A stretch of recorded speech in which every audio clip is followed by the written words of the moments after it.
Good morning. Well, indeed, this is one of the top topics in the ongoing OECD ministerial, and we are going to discuss it later today. In any case, from the EU side, we hope that the OECD agreement can be finalized during the October. We are also working with the EU member states to make sure that all are on board concerning the international tax agreement, and we are ready from our side also then to put forward a legislative proposal to ensure a uniform implementation of this agreement across the EU. Right. And another theme here is climate policy, and in that regard, the European Commission is also working on a carbon border tax.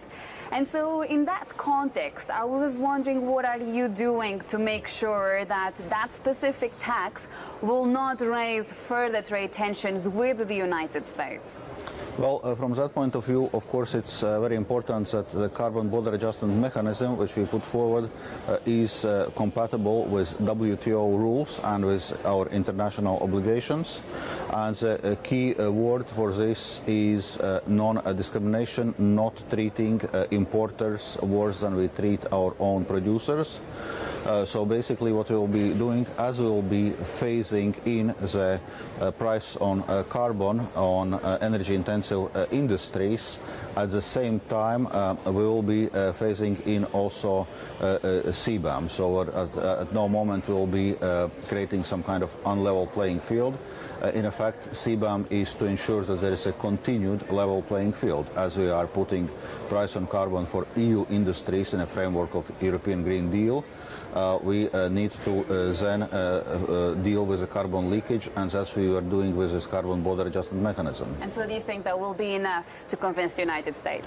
Of course, there is a lot of work with international partners, but it must be said it's a targeted proposal targeting specific energy-intensive industries, and as I said, it's done in full compliance with the WTO rules.